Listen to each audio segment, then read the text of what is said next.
Right, hello, and welcome to a different type of podcast, I think, today, than we've normally done, and it's always good to have different types of podcasts.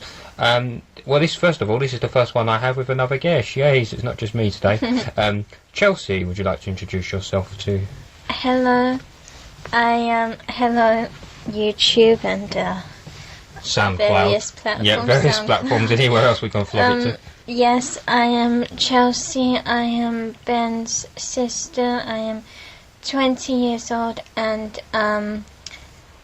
yeah, that's about it. That's more than enough. We'll learn more about you. Well, in particular, I should say, your musical taste, because this podcast is going to be about our favourite tracks of 2017. Now, we're looking at singles, aren't we? Not albums. Yeah, we're looking at single songs that we particularly loved in 2017. Yeah, and it's just ones that were released. So for this one, it's not going to be any like unsigned. There's loads of great unsigned acts, of course, and maybe we could do a separate podcast about that. But these are the ones that are signed acts.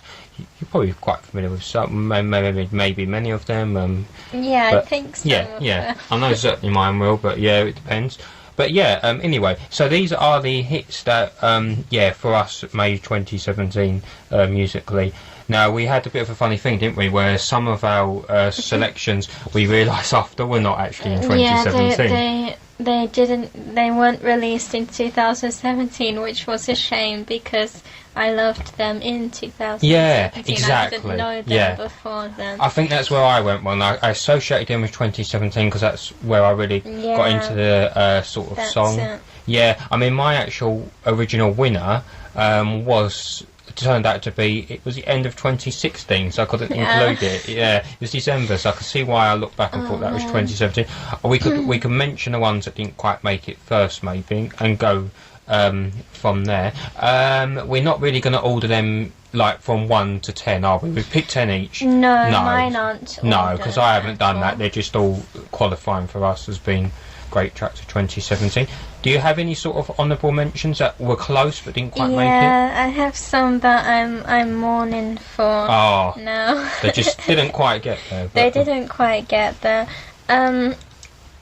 So one of which was probably one of my top songs of 2017 but was not released in 2017, and that was I Hope Time Doesn't Change Him by a band called The Drums.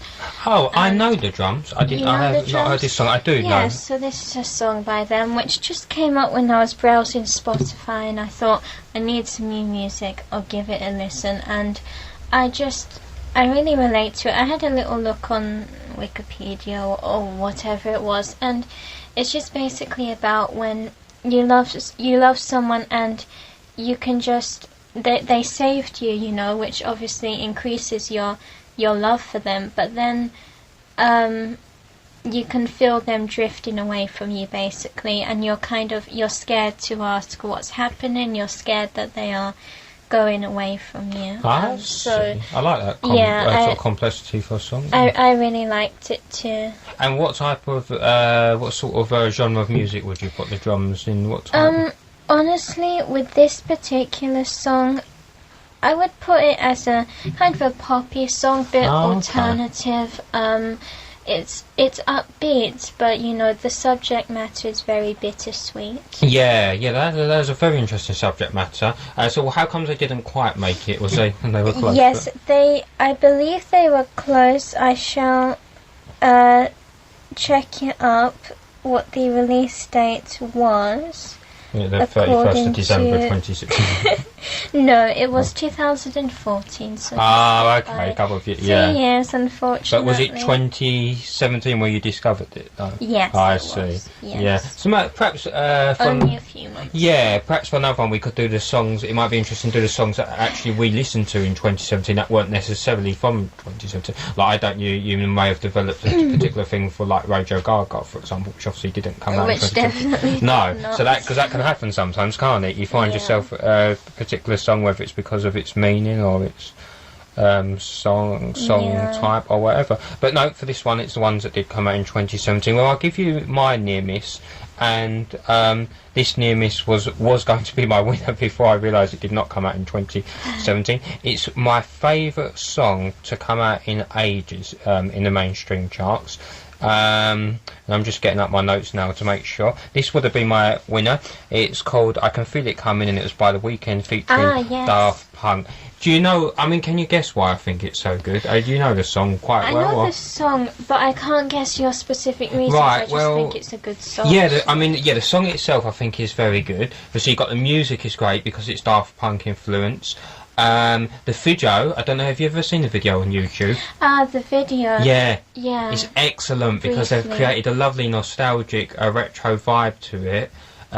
It's got great dance moves, and most of all, it's The Weeknd's vocal.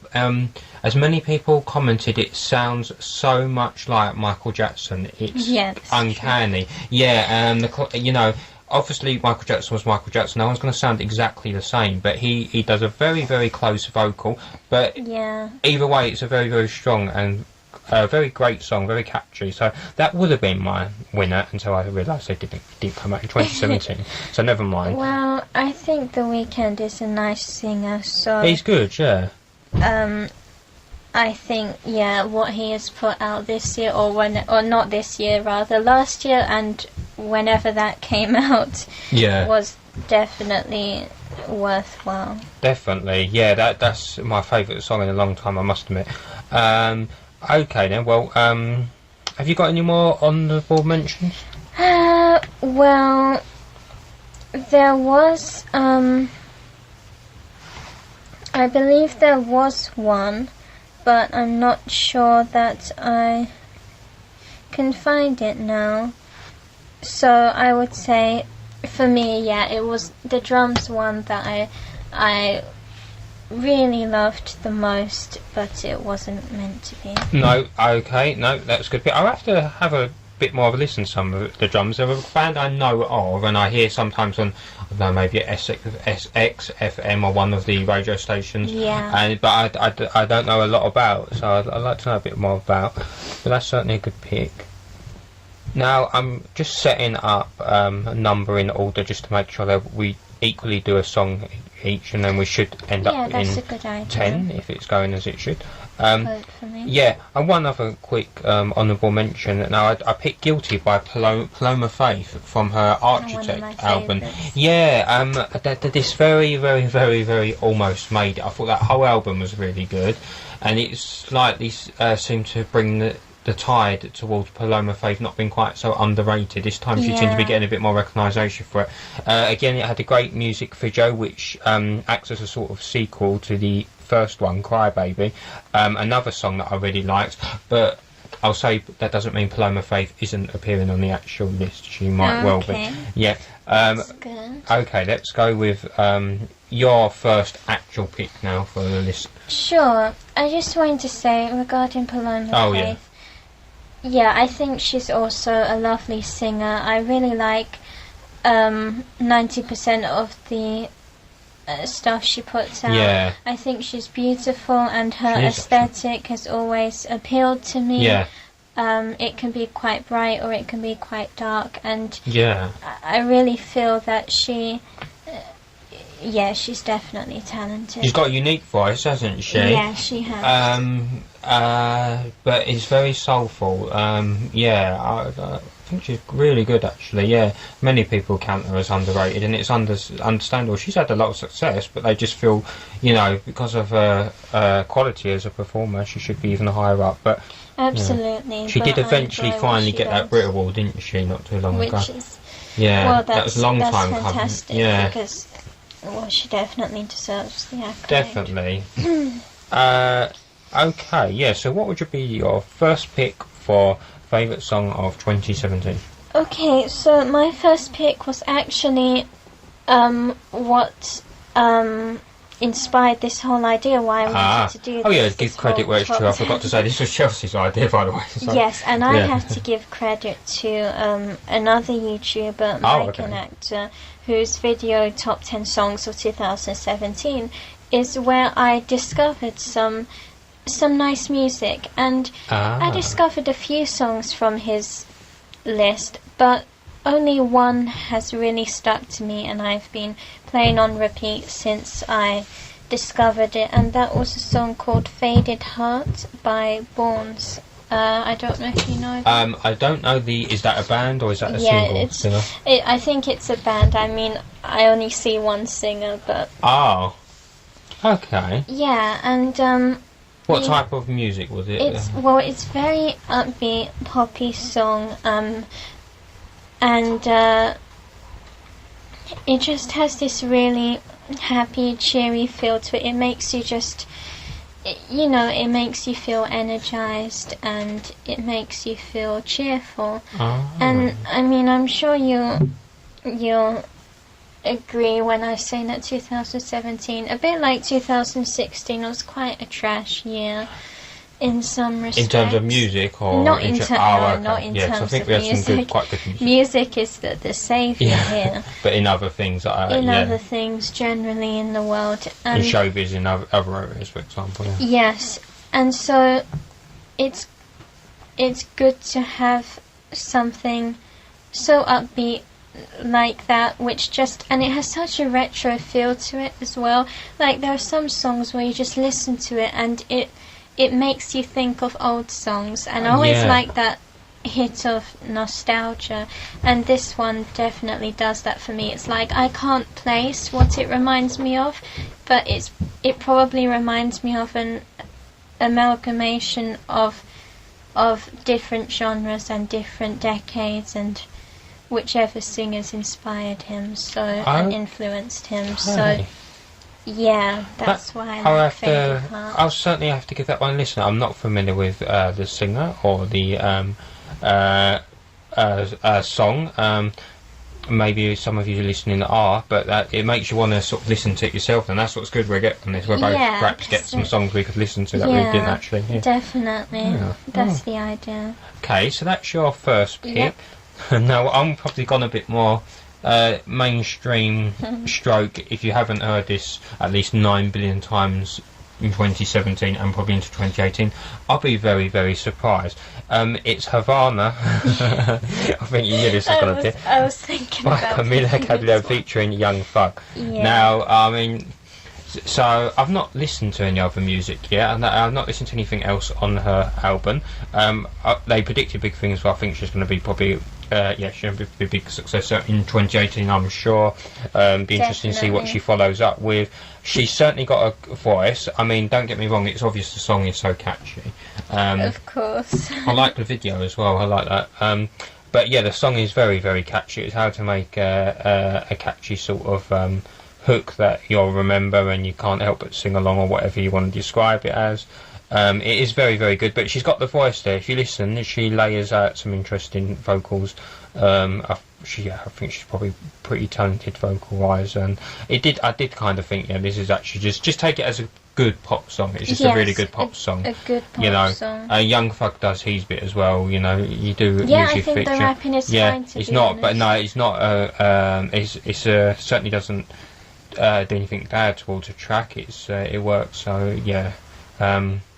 That's one that I think I even did not necessarily try to listen to it a lot. It was just everywhere, and eventually I guess I gave into it. But it's not a bad pop song at all.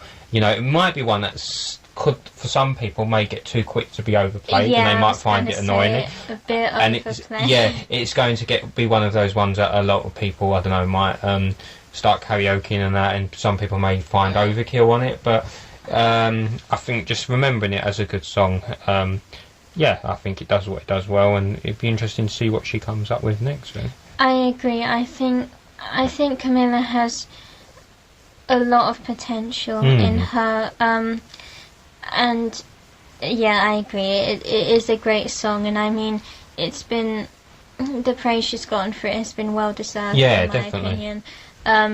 It's a feel-good song. It is, which is nice to have, actually. It is nice to have, and I think she's a good talent. And I also know where Havana is now. Yes. I might not have otherwise. Yeah, or Havana is one of it. Yeah, that's right. Apparently. Yes, I was not familiar with the place. Let's put them on the map now as well, if they weren't already. Yeah. So, on to your next choice. So, I'll just be while you're talking, marking off.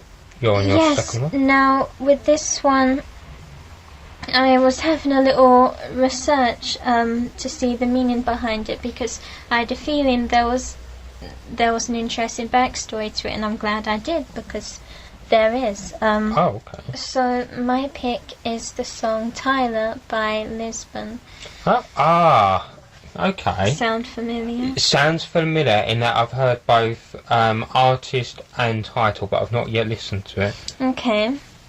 Well, this is another one I discovered, months ago, back in last year, and it's been just a great song to listen to. Like with some songs, I'm just passively listening to them while I'm doing whatever. Yeah. But with this song, I really like to listen to it because it doesn't seem to get boring for me, which can be quite a rare thing. Is it like every time you listen to it, the experience is almost the same? Yeah, pretty much. That's I think a sign of a very good song. Yeah. It is a good song, to be honest. That's saying I sort of align to my favourite artists, like Freddie Mercury, for example. There doesn't seem to be too much to, don't seem to be too many times. Yeah, you can't, really get enough of it. So, yeah, I was researching, and I have found that the Tyler of the title actually refers to the Fight Club character Tyler Durden, which I didn't even make the connection, and I'm feeling like, really, of course, it's called Tyler. I should have paid more attention to the lyrics, but I don't know, I couldn't work it out from lyrics alone. Oh, that's very interesting. I like it when songs are inspired by famous TV shows or programs, characters from it. I think it can be great. Yeah. This website says, there's a quote from the band saying, Tyler takes its inspiration from Fight Club character Tyler Durden, who leads an army of slaves in white collars against the establishment. It's built around today's lost generation, working for the weekend, dreaming of the California sun. So now I can understand, with hindsight, how the song is connected to that character. And if you've seen Fight Club, it's a great movie. It is, yeah. But I just didn't make the connection. But now I know, and for me that just makes me like it even more. Well, that had another layer onto it exactly. completely. Yeah, and you understand the lyrics in a new way. Oh, so very, very interesting picks here, and very interesting concepts I've used for the song. I do think it's important as well, isn't it? It's not just about the vocal or the music itself. If you've got a very interesting or maybe a more complex sort of even like narrative within the song, that makes it all the more interesting, doesn't it? I do like to look for that in the songs. Very good pick. Okay then, so that's your second one. It's time for my second one. Yes. I don't know if you're familiar with this artist, if it's somebody you listened to before. It's Sabrina, but she's not a teenage witch. Well, neither is the other one, actually. She's certainly not a teenager anymore. It's Sabrina Claudio. I hope I pronounced her name right. I always worry I pronounce names wrong. But it's Sabrina Claudio, as far as I can tell. And it's Unravel Me. Have you... I'm not familiar with either the artist or the song. Okay, so I believe this was her first album, and this was the first single, I believe so. Certainly I just discovered her in 2017. Now, her vocal, how to describe? Well, there's a word buzzing around beginning with S, and I can't think what it is. You often might call a jazz artist it. It's a short word. Solitary. Is that it? What I'm thinking? Solitary? That's a word, isn't it? Yeah, that's a word. Sultry, is it, or solitary? Sultry, I think. Sultry, that's it. Yeah, that would be more like... Now, I know if you don't know the song, it might sort of be hard to understand how that applies to it, and because of copyright laws, we can't play that song. So you'll just have to look it up and see if you agree, but that's how I describe it. She has a very, very strong vocal, and the song itself is... what you call it? I don't know if it was sort of count as a ballad. It's very, you say it's very chilled. It's very, very Yeah, I like Chelsey. It's quite hard on describe, but I really recommend it. It's really nice. I'm not quite sure what's going on with the video. She is basically kind of naked in some sand, and that's not in a sort of you know, like Rihanna naked way. It's not in a show-off way. It just sort of goes more of the sort of natural sort of that's a lot sound of the song. But yeah, it's just a bit. I'm not sure where the sand comes into it. I'm slightly confused. I would recommend watching it. Maybe you can make more sense than I can. And making a judgment. Yeah, that's right. I would recommend that. Have a look. Probably painting it, making it sound like it is a naked woman in sand singing. It's not that kind of music video. Yeah, but she's got an excellent vocal. It's very unique and it is very strong. She's got a great voice, so I'd like to see what happens in 2018 with her. It would be one of my ones to watch, I think. You know, artists to look at. I'm sure more will come out of that and out of her career. I certainly hadn't heard of her before. No, she's one of our new talents. So she'll be up and coming, I suppose. Yeah, definitely, yeah. Cool. Now, okay, let me just give that a tick. So hopefully we might be inspiring you to either relive some of your favourites or maybe have another look at one that you didn't think was good first time round, or maybe you're discovering some new ones that you haven't yet. Yeah, I'm sure a lot of people share some, such as Havana, of course. Yeah, if you didn't hear that, then you must have taken a trip to Mars. Yeah, and some I think will definitely be new. That's to people. right. So we can hopefully do a bit of both there. Okay, time for your next pick.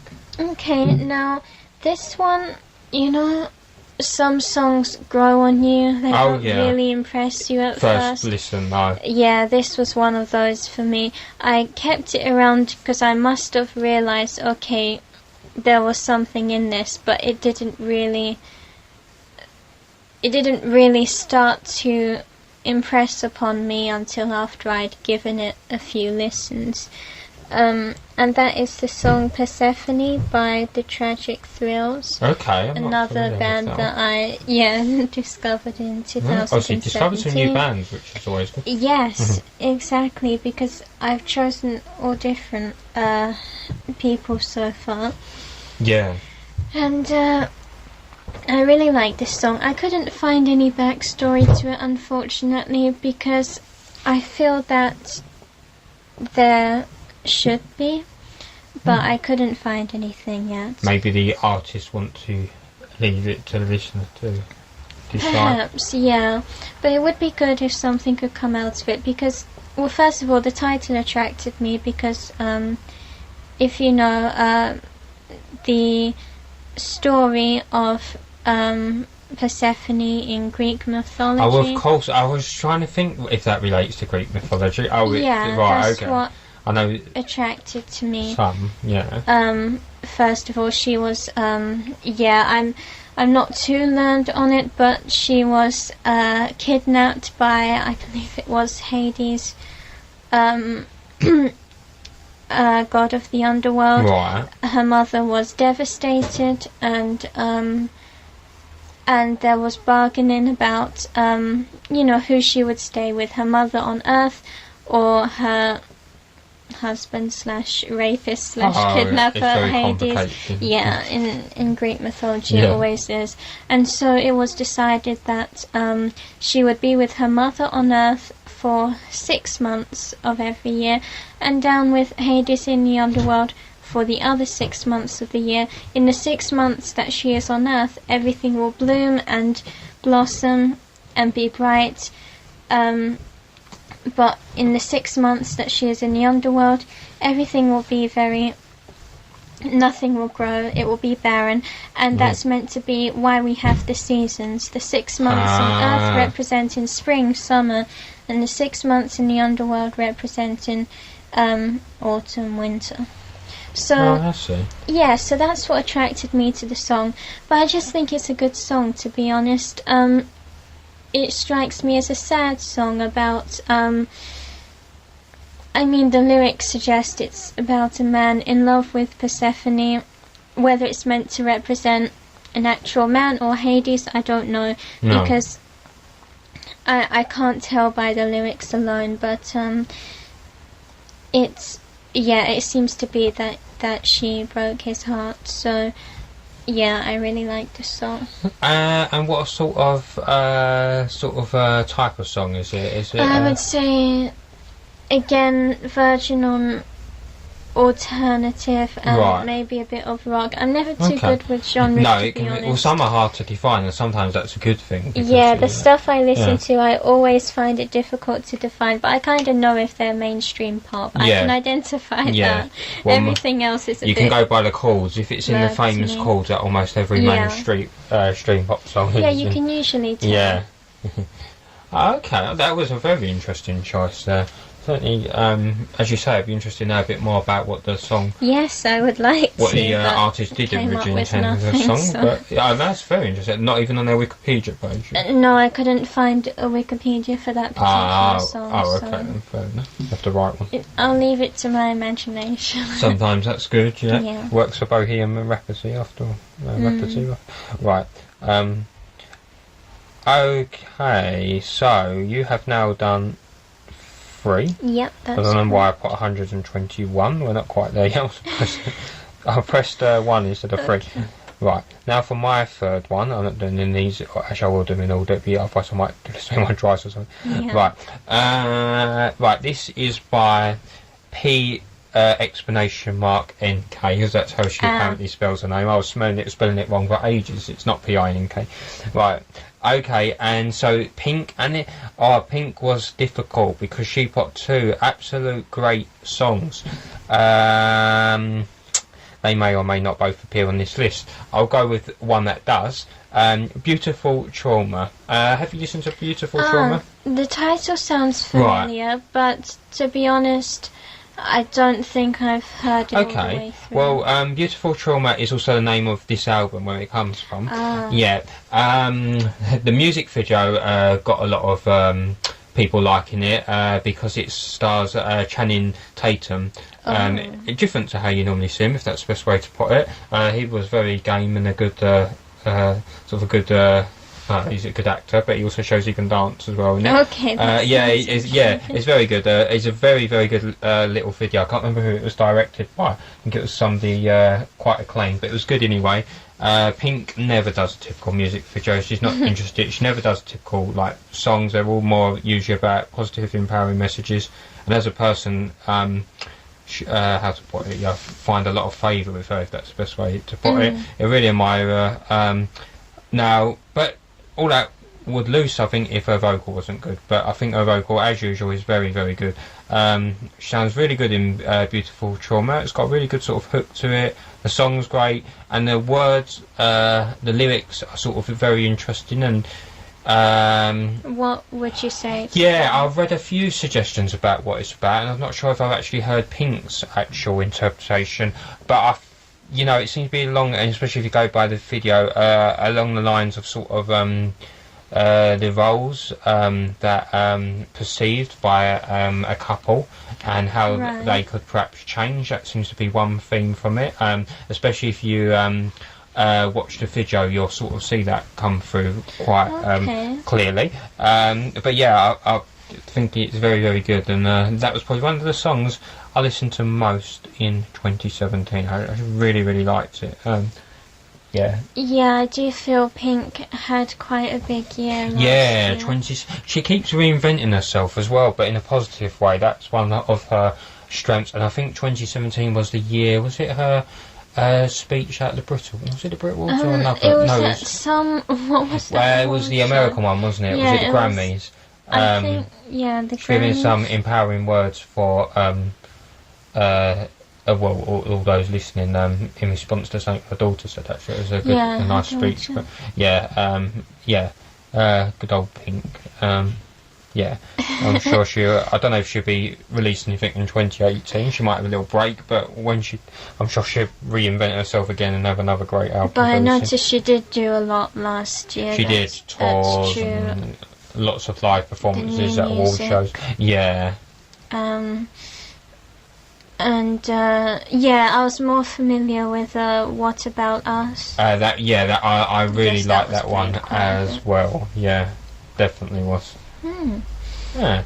Okay, so yep. So that one As for my 3, now it's your turn.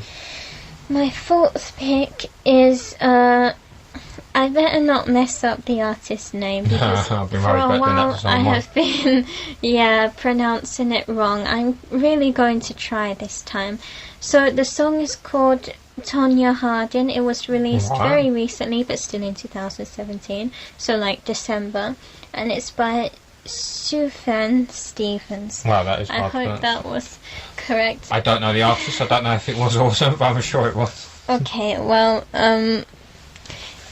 I like him. I like him a lot. He's often called a Christian singer, but his songs vary in their themes a lot. From what I have heard of his music so far, he likes to sing about different places. For example, places he grew up. Only have one of his albums, and it's all about one particular place. And he also sings about people. He is able to, one person he sings quite a lot about is his mother. His childhood and also her death, and he has made some beautiful songs from that.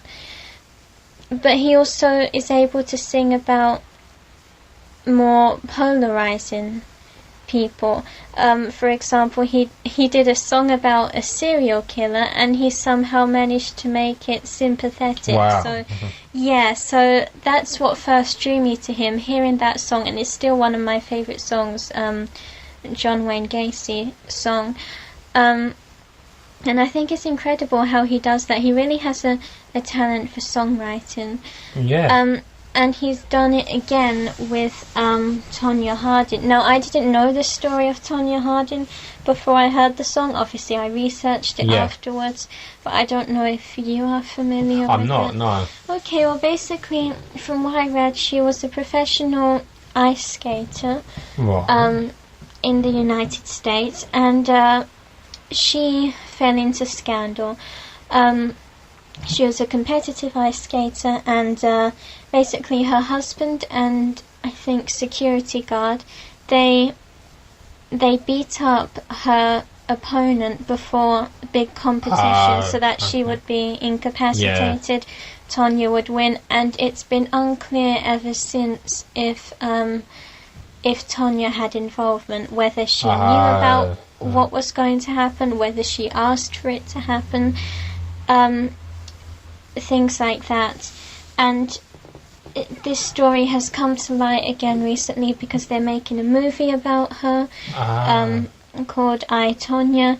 And I did on one of the American chat shows movie. see about that. Okay. That gives a bit of context on that. That's so that's the context of it. Apparently, I saw recently that this song was rejected to be in the movie, which I thought was insane. Right. It's literally called Tonya Harding. It doesn't surprise me though about the Hollywood. It's a perfect song for the movie. They probably had some, and they had to get Taylor Swift or someone, so more mainstream to do it. Oh, that's a shame though. Whereas I think this song, obviously I wasn't there or anything, but I think this song makes a great job of kind of humanizing someone who is seen as this controversial figure.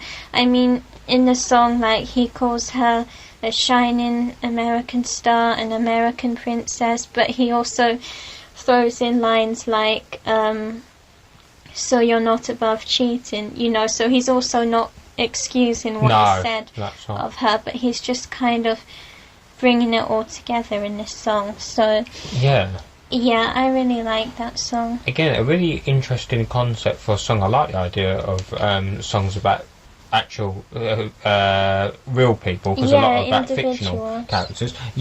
And as you said, if he sings about places as well, childhood, that's a really good concept. Childhood.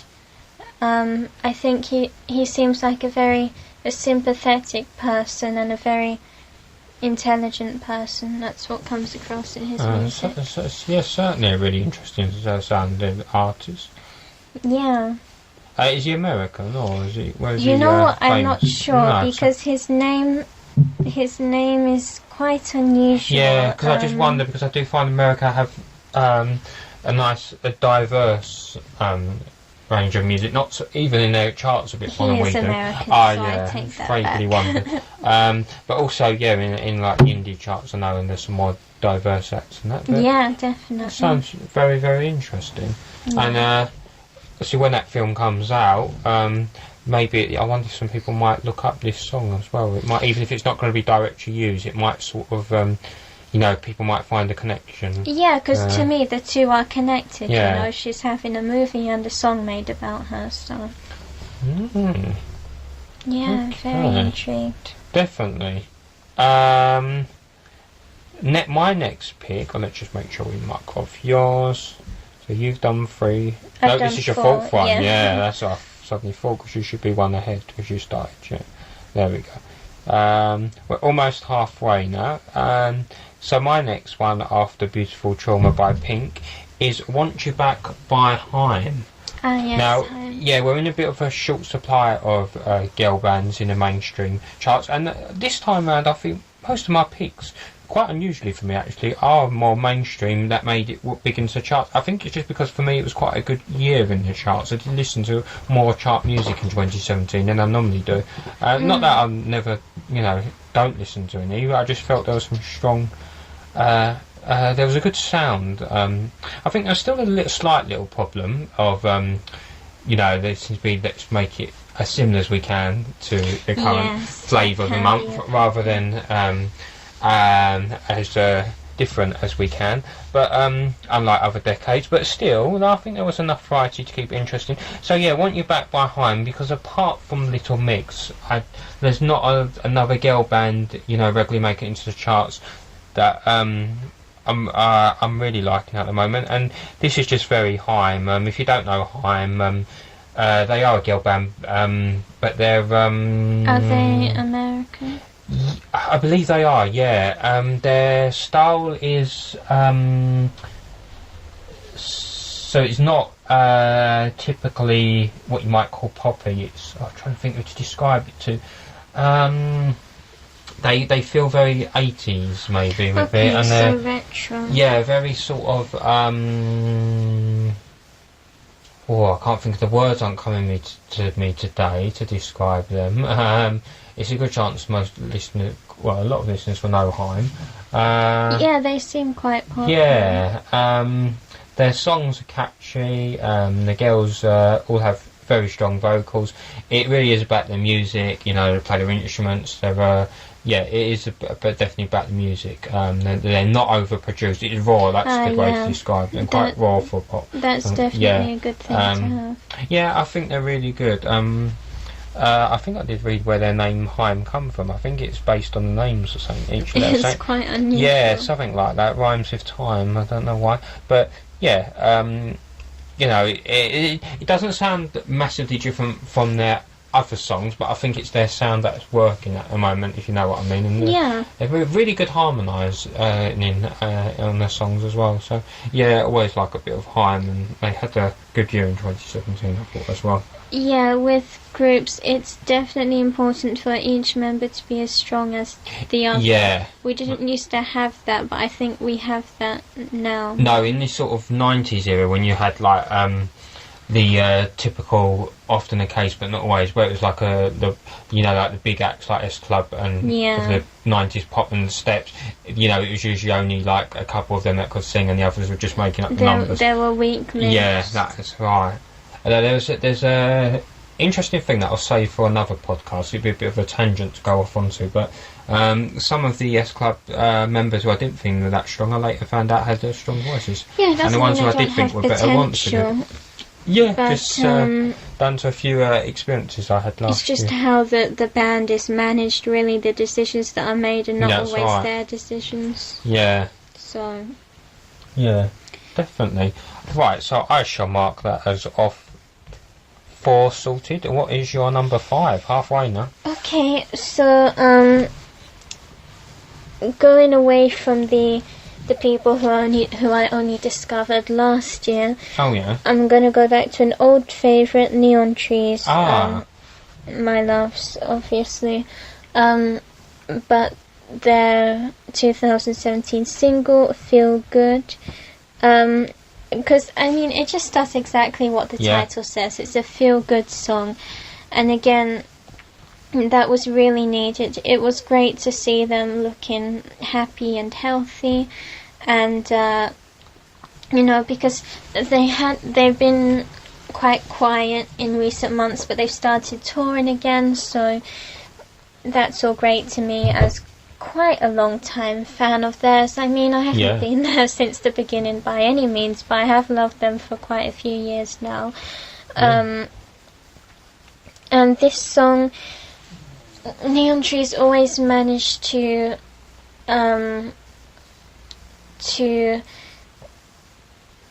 remind listeners of a particular era or decade, and with this song, the bright colours and the neon colours. The neon colours, very good, and the kind of the aesthetic to me is very 1970s time around. There's lots of purples, lots of rainbows, and it definitely has that typical Neon Trees sound to it, and I mean that in the best way possible. Yeah, sometimes because that's what I want to hear. Yeah, exactly. Yeah. I don't want to hear anything too different, but it's a happy song, and Neon Trees' music may often be upbeat, not always, but it's not always happy, and this song is all about how, I mean, literally says, like, I'm anxious, a little bit depressed, and to be honest, I just want to feel good again. Yeah. You know, and I think that's reflective of the lead singer, Tyler Glenn, and his story, because from what I can see, he's been through quite a bit, you know, but in a very kind of relatable way, you know, struggles that many people go through. Yeah, and I at least got to listen to that, and I really liked it. I agree with you. Yeah, it's really that upbeat, the beat sound, that sound that you really like from Neon Trees is definitely there. I haven't seen the video, but it sounds like the video is fun. Literally them having fun by a pool. So, so it like, goes what well with the song then. Yeah, well, that's what you want to capture with a feel-good song, don't you? Yeah, exactly. Is it released by in the summer by any chance? It sounds like with the pool and that it might have a summer vibe. You know what? It probably was, but I didn't listen to it. I didn't get to listen to it for a while, so I definitely listened to it more recently than it was actually released. But the important thing is that I can listen to it now, so yeah, it's all good. Very true. Very good pick. Right. My next one is one again that some is one of those songs that was played so much it may have got people thinking, oh dear. It might have put them off after a while. It didn't for me though. I just like the song so much. It was Symphony by Zara Lawson featuring Clean Bandit.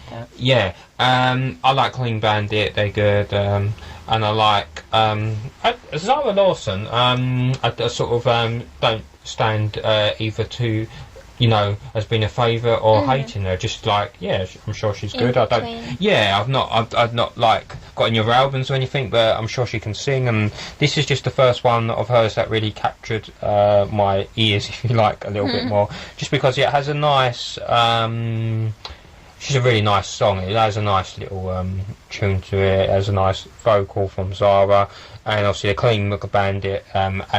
They're very trademark Clean Bandit sound. I think it probably brings it a bit to the next level. But yeah, I've heard Sarah sing it live, and she does a good version of it. So I think she's got a good vocal. Yeah, that's the thing. I think she's got a good vocal. Yeah, it's nice to have a more sweeter, but still nicely put out kind of like sort of ballady kind of pop songs. You don't have too many of them that time. Yeah, it's just a nice sweet song really, and I did like it. So yeah, it was quite sweet to be honest, because I'm not a fan of Zara Larsson, but this song I thought, yeah, was absolutely fine.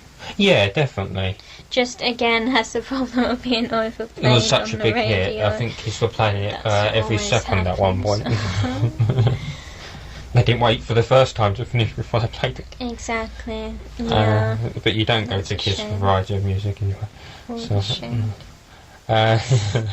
oh no, we've lost a sponsorship deal from Kiss now. Right. Over to your number 6. I Yeah. think 1, 2, 3, 4, 5. My yeah, calculations are 6. correct, yeah. Okay, so yeah, I'm definitely now getting into my favourites from my favourite bands. But actually this band, Cigarettes After Sex, I only discovered back in 2017, but right at the beginning in January. So, Right, yeah. I've loved them for, I guess, a whole year now, and went to see them in concert. They were just splendid, really. There's nothing bad that I can say. Excellent. At Well, all. if you see them in concert and they put on a good show, that's obviously takes them to the next level. Everything to me. Yeah. It was hard to pick a song because I really love all of the songs on the album. To me, there's no weak one or anything like that, but obviously I have my favourites. I think everyone has their favourites, from an album. You normally do, definitely. Yeah. So I decided to go with Apocalypse, and again, this song means a lot to me, but to be honest, a lot of them do. And I really like the lyrics of this one because, like the title suggests, it gives you these images. It's a very visual song, I would say. Oh, okay. I think it was used for a movie. That would make sense. Not if it was. X-Men. No, I don't think so. I didn't think they would. Don't think so. That would be a little bit too fitting. But it gives you images of helicopters crashing, as it says, leaping over crumbling bridges. Wow. But then also the very personal lyrics about love and sleeping whilst holding a locket that your love gave you, so it goes from these big images to these very personal images. I see. Is it the sort of juxtapose of, the physical, what's happening to the world, physically, along with their personal, which is obviously in the same level, just as important too. Yeah, exactly. That's a very good point, and I didn't think of it that way, but there are many ways to interpret it. There always are, aren't there? That's what makes songs interesting.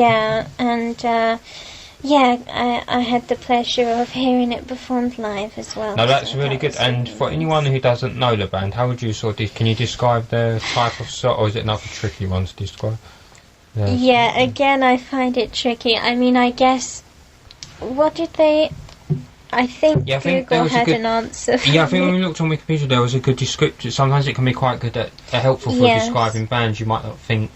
I couldn't think how to describe Haim in words. But I'll probably look after and they'll have something. Isn't it? Oh, here we go. Ambient pop. And that's perfect way to describe. That I know exactly what they mean. Pop. It sounds so fancy. Yeah. But then, yet rock is also attached to them because a the sort lead of soft singer rock is known as the what do they call him? The most chilled out man in rock. So it's and I would agree with that because his voice is very relaxing, mellow. listen to. Yes, very mellow, but not in a boring way. No. To me, that's what matters. Alright, no, that So ambient pop rock, whatever. definitely, yeah. So very good genre. That sounds like more worth investing into. Yeah. Ambient pop. But from what I've heard, and I've heard a few of theirs, I agree. Very good band. Yeah, I love them a lot. Righty then, my next pick keeps with the female. Oh no, female featuring a male. as you seem to have to get your song released into the charts these days, feature somebody.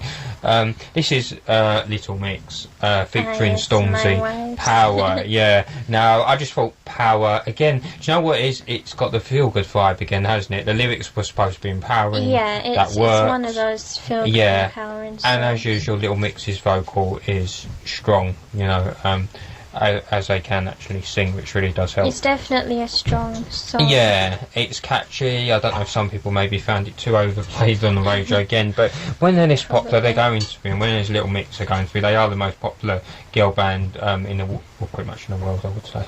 I would have thought. And yeah, they're finally getting more recognition. They are, and Stormzy seems to be doing his thing quite regularly as well. So yeah, you know, Stormzy seems fine actually. I don't really know a lot about him. Well, I just have a respect for him because he was wearing a Louis Theroux t-shirt, and I'm quite a fan of Louis Theroux, so I respected him for that. And honestly, like, to me, the lyrics are fine. His lyrics, they go well with the song. You know, they how do I say? They go hand in hand. Oh, that's with good. The girls' lyrics. That's what they do. They're not, because sometimes they can feel disconnected, and that's when I think you wish the rapper wasn't, you know, part of the song. Because sometimes it's a bit necessary. But when they seem flow to be rapping about something completely different. I mean, an example, I was listening to I can't say his name today.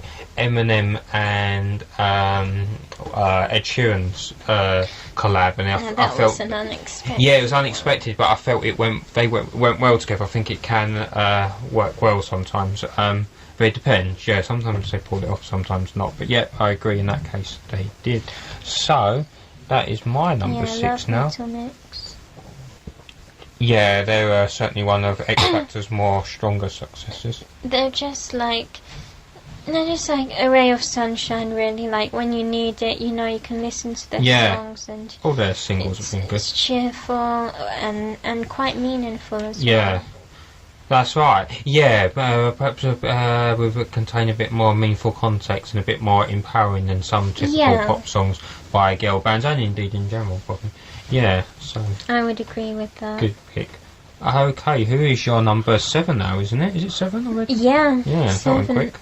Okay, so again, my other favourite band, R5, in my opinion, had a great year, and in my opinion, their best year yet for their music. I mean, I don't know what they would say personally, but I mean, they went on a world tour, so I think it was they should pretty be quite good pleased, for hopefully. them. Yeah, definitely. Yes, and honestly, I was torn for which song to pick because they came out with an EP, New Addictions, and they also came out with a single which I equally love. Oh. But I decided to pick one from the EP, and I decided to pick Red Velvet, which was a collaboration with New Beats Fund, who provided a rap for the song. And yeah, I know what you're probably thinking. Did it work? But in my opinion, yes, it did very much well. I think it's an extremely fun song. I like the nostalgic references to Prince's music, for example, in the lyrics, and you know, it just, again, it's a feel-good song, and I mean, the rap to me ties in well with R5's whole thing, because the lyrics are funny and fun, so they're very R5, even though they're not being performed by R5, if that makes sense. No, that so makes to sense, me it fits in just fine, and I mean, Ross continues to impress me, to be honest. I got to hear this song performed live, and he does try to do the rap, bless him. It's probably not for him, but gives it a go anyway. I think he's a better singer, but because rapping is a different thing to singing. Rapping is definitely a different thing to singing. You could do one, but not necessarily the other. I think it takes a different skill. It does, yeah. That's what I would have thought as well. Oh, but just this whole EP, yeah. Oh, very good pick. Yeah. But it was very hard to choose between that and their single "Hurts Good" because to me they're both. Yeah, because I got to hear their single. I did think that was very good. Yeah. Yeah. Right. Well, I'm sure they will have a good 2018 as well. Yeah. Yeah, I can imagine so. I am now at my next one. Yes. We revisit somebody we have already mentioned, and we have even actually mentioned this song. It's Pink's "What About Us." Yes. Yeah, I mean, again, what we were saying earlier about Pink having, good lyrics, well-meaning, trying to be empowering. Yeah, if you watch the video, it works really well with that kind of thought process of the dance. It's got a good sort of dance to it by Pink and the others, sort of interpretive dance. But the song itself, has a really good, very good vocal rather from Pink, and it's just very good, lyrics sort of asking, what about us? And, basically that sums it up really. As your sort of, that's probably the best. And the sort of deeper meanings around that question. I know it was played a lot, but I think it deserved to be because it's a good song, and it does go to show we have got something we've highlighted here is because we know songs are often about typically sort of love, typically. We have highlighted that we can have that in other forms, sort of, if it's Pink's more broader sort of "What About Us," content. Yes, do you know what I'm saying? And all the ones you've mentioned have had far many other different subjects and topics. So we have got artists who are providing not just the typical sort of go-to theme that perhaps. No, I think I'm a bit critical in that respect. Because even like Little Mix, that's that power, but it actually really is more just, it's more of an empowering song to the person. Yeah, that's more of a more classic girl power type thing. Yeah.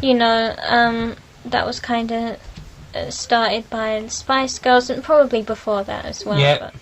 I think they were known for that. That's a good point. So it's showing them we're getting a bit more variety than just that one subject. So that's good. It's good to see artists thinking outside the box. Yeah, because there's no reason why a song shouldn't be about other stuff as well. No, but I guess it's just because there are so many things you can say about love. So many different aspects to it. Yeah. Before you go on to your next one, we will mention some thoughts on. I'd like to know with this how you felt about this person in 2017, because we're often talking about how Taylor Swift had an input in 2017. Now, every year, if we were to do this podcast, I would have picked a Taylor Swift song. I'm afraid this year I just didn't have that connection, if you like, with it, and I just didn't quite buy into it. Now, I'm not saying the songs are bad. They were just, the best way I can put it, for me, they were just a little bit bland. I know she may have her reasons for this other direction, but for me, it just wasn't for me, if you like. Yeah. I just didn't find it this time. To be honest, I mean, Taylor, for me, is becoming more and more polarising. She is, actually. I'm going to agree with that. I really don't know about her. I do know that, a lot of her songs are my guilty pleasures, and I won't deny that. And Look What You Made Me Do is definitely a guilty pleasure. I guess I liked it at first because I liked how much thought was put into the video. Oh yeah, I didn't really see much of the videos, so maybe that would have had a better context. It has a ton of shade in it towards Kanye West and Katy Perry and basically everyone who she feels have wronged her. Now I think the only reason why I had an appreciation for this was just because at the time I was feeling very petty myself, and I was feeling, I'd love to get back at people the way she can get back at people. She uses her music to do just that. But now I feel like I've grown past that, and I don't appreciate it the same way, and I don't think it's as mature as I first thought it was. Oh, that's a very interesting perspective.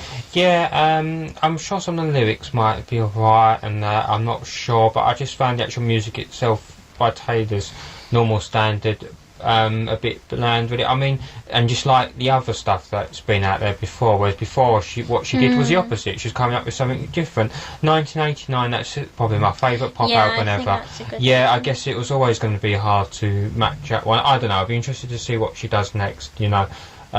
Maybe we just got this kind of music because this is where she is in terms of life. It's where she is in her life. So I don't know. Music does reflect that. Yeah, for better or like famously, for worse. you know, people comment on Miley's sort of changing styles. Also very reflective. Yeah, again, but she's an honourable mention. I liked her song she put out in 2017. Not quite enough for me to go into this. Again, it wasn't quite. No, but I liked all her various interviews and that, and I just ended up listening to her thinking, and I did like Younger Now as well. Yes, I did. Yeah, very good. So that's our sort of thoughts on. Those are definitely interesting figures in 2017. I guess they keep it interesting in a way, whether you like the songs or not. So it's your turn, isn't it? Okay, so my 8th one is by Lana Del Rey. She had her album come out last year, and I liked several of the songs, but it definitely was not my favourite album by her. Right, that's interesting. My favourite would be Ultraviolence, but I like that. I felt that this album was too political for my liking. Right. You probably know by now how much it irks me when music gets political. Right, yeah. I really like the two to be completely separate. Okay. Because it kind of let me into her views a little bit, and that's kind of not really tainted my image of her. I still think she's pretty great, but I would have preferred to have remained ignorant. No, that's interesting, However, this song for me has none of that, and that is Love. Oh yes, I do know that one. Yeah, good. For me, that was probably my favourite, because it's a reassuring song, and I guess that's what it was supposed to be, giving hope to the younger generation, and it's very comforting, I would say, and I think the music video is beautiful aesthetically. I really like the look and feel of it. Obviously, again, the nostalgia, the retro feel to it and look to it. I thought it was something different in terms of visuals, I do think Lana is a beautiful singer, and her music has meant so much to me in the past year. It's had very happy meanings for me and very sad meanings for me, because it's been very closely connected to a friend of mine who has loved Lana a lot, and I've since definitely become a fan of her music. I agree, because I've heard this one and I thought it was really good as well. And I agree with you what you're saying about the music video as well. Definitely very good pick. I'm not sure if it would be my favourite album either, but I've not listened to the whole album, so I can't fairly comment. No, to be honest, I didn't get through the album. But overall, you like quite a lot of her songs. So. I do adore a lot of her music. She's certainly talented, vocally as well. Very. As an act. Oh, very good pick. So that's your number 8, almost to the end.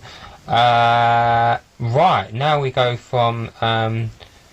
this is one of my favourite singers. Certainly one of my favourite female singers, and probably one of my favourite overall vocalists. It's Amy Lee of Evanescence fame, but this is not while she's in Evanescence. This is something she recorded separately, because she does do her own separate stuff as well. This is Speak to Me. I don't know if you listened to this. I did not know about Right, this. so this was a soundtrack for a film called A Voice from the Stone, which was a sort of a ghost story. I didn't get to see it at the cinema, but I'll try and get it on DVD or Blu-ray, because it stars Emilia Clarke, and I have to buy anything that stars Emilia Clarke. It's one of those laws I made up for myself, just because I want to see anything with Emilia Clarke in, after seeing Game of Thrones. That's understandable. And it sounds quite an interesting ghost story, but if that does add context to what Speak to Me is about. And the music video Amy Lee made for it isn't very spooky, but I believe it's her son appears in it. Her wow. son. Yeah, I can't remember where it's filmed, but in terms of vocal, I mean, you probably know by now whether you like Amy Lee's vocal or not, because it's very distinctive. What I really like about her is it has that sort of that classical. She's got that classical voice, along with that sort of rock, and that's a really unique combination. Obviously, it's a good combination. Yeah, in Speak to Me, it's a little bit less rock and a bit more of the sort of classical sound. But for me, it's one of my favourite vocals. It's just so nice to listen to. I can listen to it literally all day. It's Amy Lee is one of my favourites. It's nice to see Evanescence getting back together, but I hope she does also keep doing some solo stuff, because it sort of means she could do something a bit different, to the Evanescence sound, if you like. Well, it seems to be working. Yeah, for Evanescence she can go full on a bit more rock, and then she can do this sort of slightly more lighter, if that's the right way to put it, but brilliantly vocally. I mean, I liked all of her songs she put out in 2017. I like the fact she even did some songs for some children's projects, because she, just give it not that long given birth, but either way, she's got some young children. Yeah. I'm not quite sure how many, but yeah.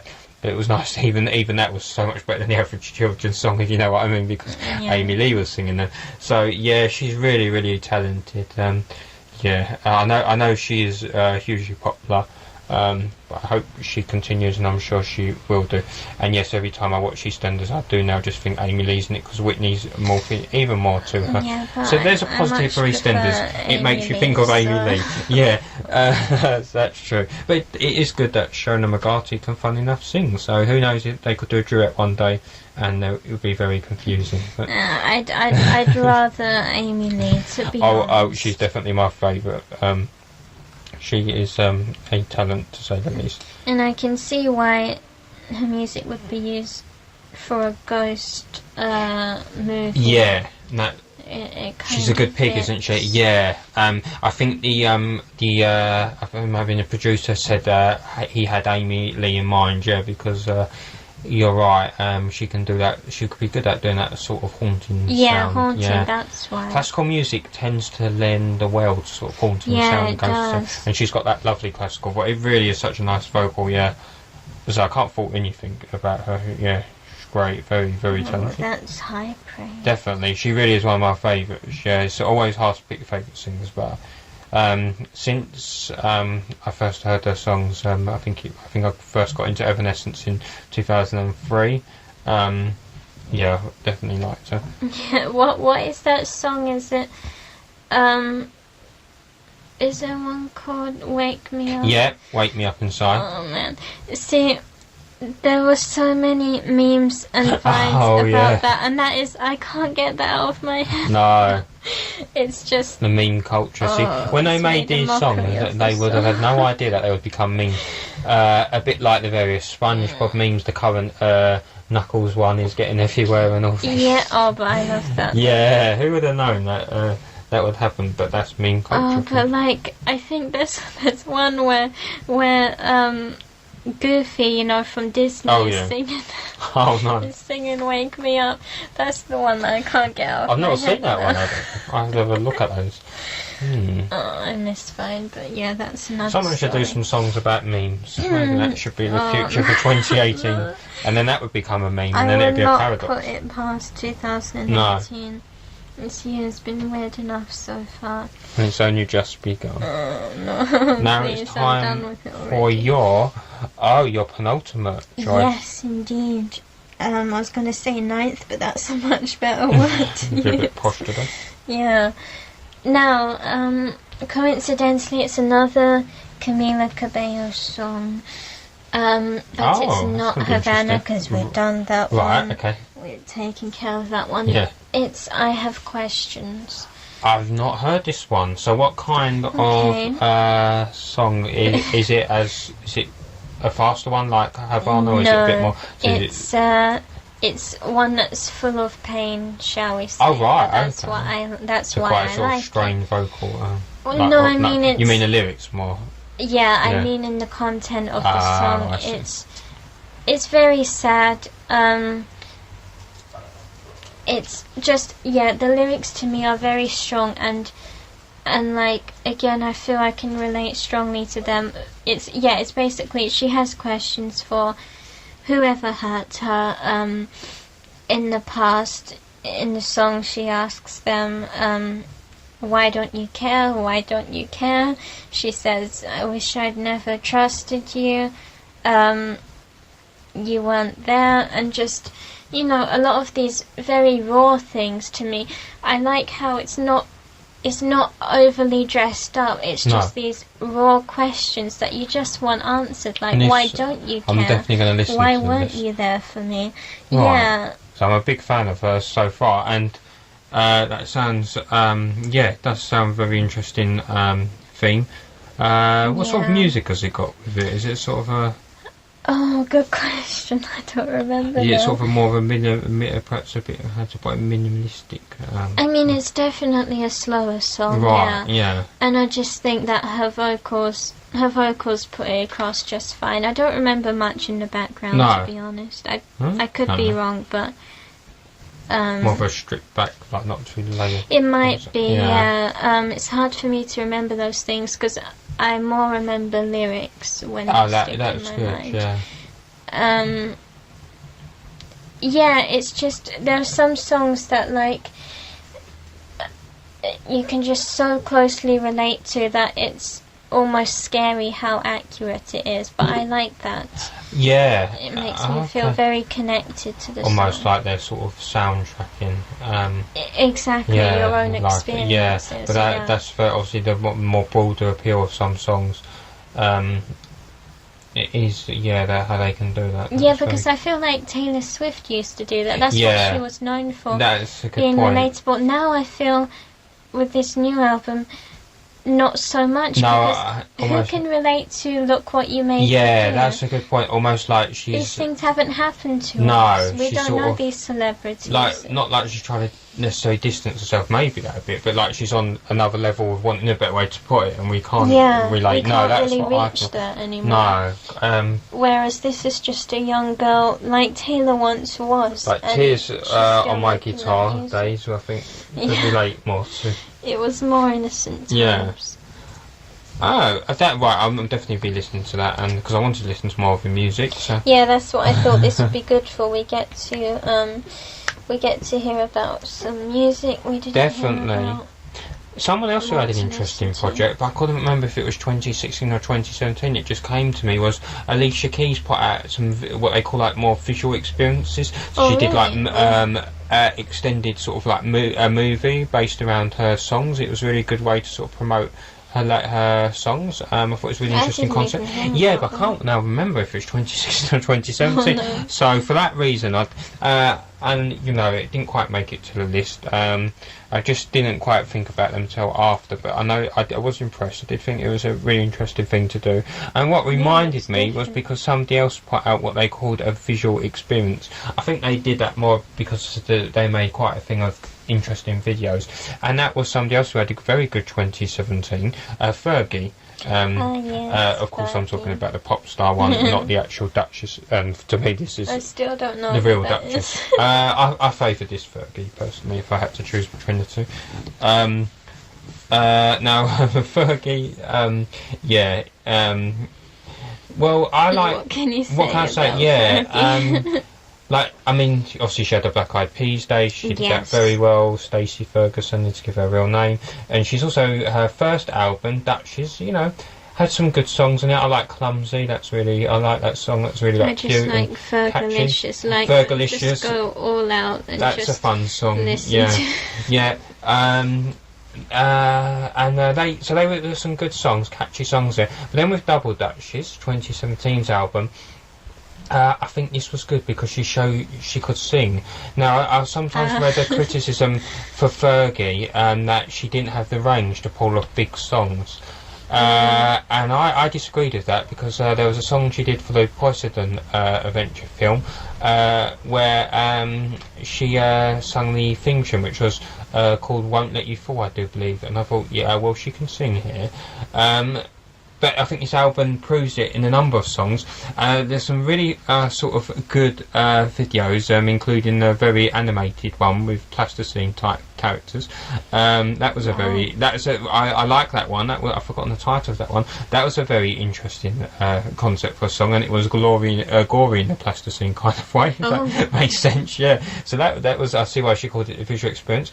I liked all of the ones she put out a fair bit, but I'm going to pick one called Love is Pain, because that hopefully will prove to those that sort of saying she can't sing, you know, like a big song so much. Yeah. And I think this is strange, because I've always thought she had a big voice. She has that big voice, but I don't know. People think differently, I guess. She really suits a massive ballad like the. I say massive because it's a really, really big like vocal. She really has a strength in her actual voice. It's really good, and it has good lyrics, and it sounds like you can sort of almost hear, for want of a better way to put it. I don't know how meaningful the lyrics are to her, but it certainly conveys that, you know, they're quite convincing, you know, that she maybe sort of, whether it's speaking from experience or... Yeah, I know. But, she certainly...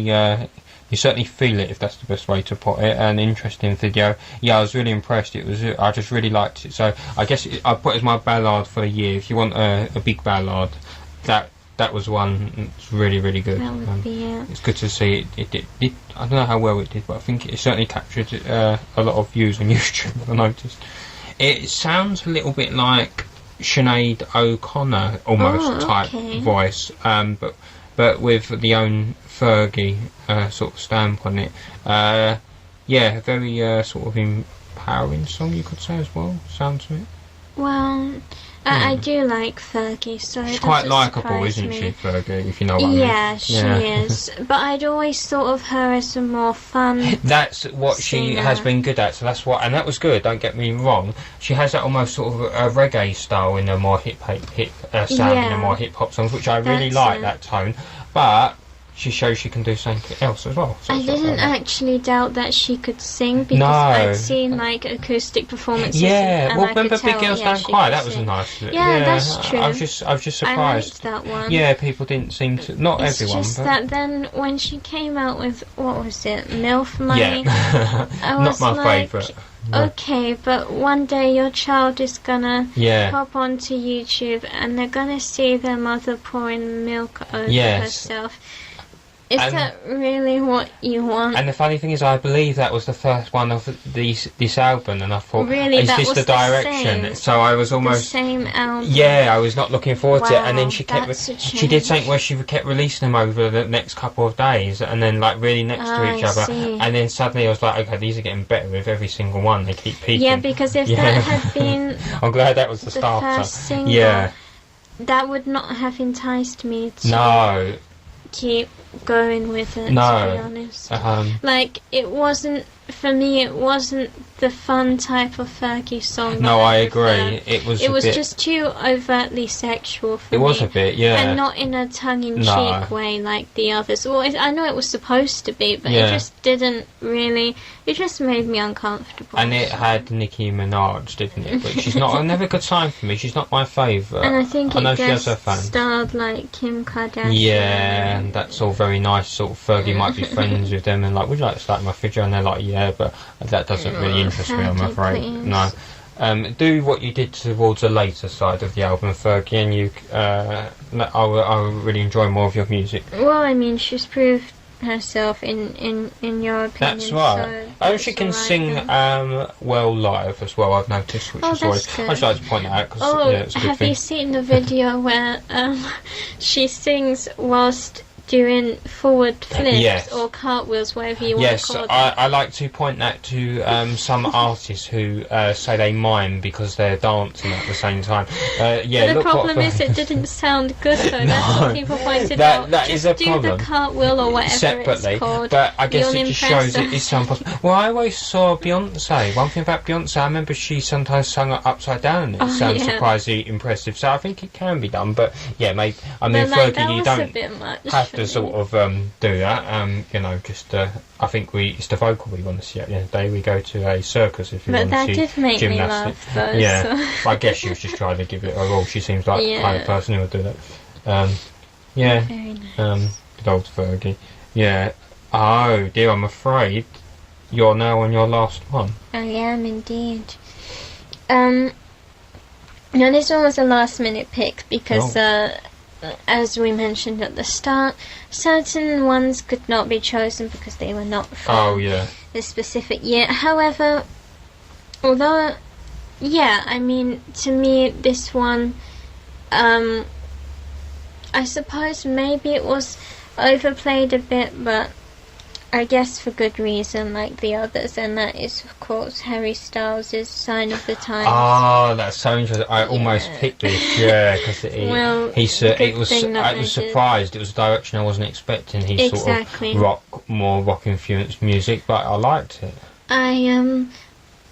I like what Harry Styles is doing, and I never thought I'd say that because I was so staunchly against One Direction and everything they stood for that I wasn't even willing to give them a chance, even though actually I enjoyed Zayn's song with Taylor Swift, for example. Oh yeah, I had that almost as an honourable mention. Yeah, but then the whole drama between Little Mix and Zayn. Obviously I take Little Mix's side with that, so then it's like, oh, do I really want to be listening to this? But the thing is, personal drama aside, it's all about the music for me. True. Because I mean, after all, I listen to both Camila Cabello and her ex-bandmates Fifth Harmony. Oh yeah. And a lot of people within that fan base don't like that. They say it has to be one or the other. I don't believe in that. Oh, I don't. I hate that kind of thing. I know, me too. I think it's extremely toxic. But but Zayn's music hasn't impressed me the way Harry Styles' music has. I much prefer Harry's sound. That's interesting. Yeah. Again, I really like to think that. I'm really glad it's nostalgic. Yeah, the fact he wanted to go in a rock direction. It was a different direction. It's good. But I like it. To me, Zayn's music, I don't know, it's a bit too. I don't know. It's the sound of the moment, isn't it? Yeah. Yeah. Well, 2017. I guess it's a little bit too current. Probably not in a hipster way, but. I like the one he did with Sia. I thought was quite good. Don't know if you heard that one. I didn't know about that but one. then Sia's always good. Yeah. But Sign of the Times, I mean, it's such a strange one for me because it sounds uplifting, and you could be thinking it's uplifting by the music. But what with the song's content apparently being about a mother dying in childbirth, it's like, okay, this isn't uplifting at all. Because I didn't know that when I initially heard it, that was what it was about. Yeah, I was surprised when I read that as well. It makes sense to me a little bit with the lyrics, but still I think it can be at least taken in different ways. It's vague enough to manage that, for that to be possible. And I like it. He surprised me with that, and it just made me more open-minded in general to listening to people who I had automatically written off without even giving them a chance before. Yeah. Well, there's a number of singers who sometimes people prefer them in their solo careers to when they were in a band. Yeah. They can often find massive success. I mean, off the top of my head, I would say Phil Collins was very good in Genesis, but obviously he had a whole solo career after him, and there's probably many other examples. I mean, let's be honest, One Direction's music was more manufactured. It was quite different in its sound. And now there's been interviews about how sometimes they didn't get along and things like that, so it didn't seem quite as sincere as, say, someone like Little Mix as a band that was also put together on the X Factor. Very true.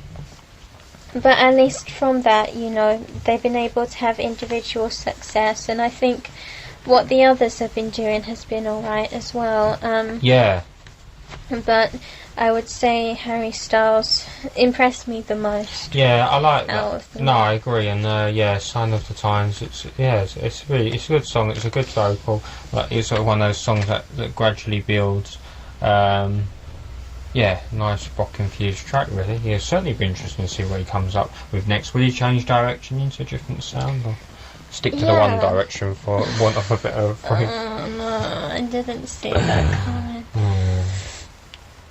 We shall see anyway. Yeah, I got a feeling he'll probably collab with quite a lot more artists. I wouldn't be surprised. Well, I mean, I like what he's putting out as a solo artist. Yeah. Currently. Yeah, he could have a very good career. That's got to be the beginning of it. Yeah. Yeah.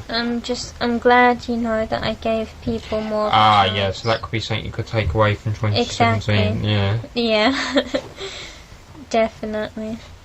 Well, my last pick is somebody who was right at the beginning, well, near the beginning.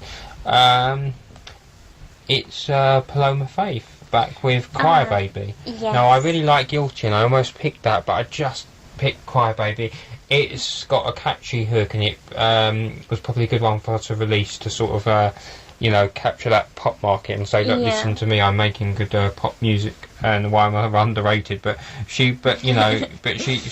just really catchy. I like the video that goes with it. Video's good, and it's got. I like the lyrics as well. Yeah, like what's one that stood out for me? I can't remember. There was one I picked out. Yeah, I should have made a note of it really. Something about not liking that phrase. Yeah, it gets something. But I've never really liked that. The lyrics, yeah, you want to be getting them up. Yes, I like it for obviously the catchy Cry Baby chorus.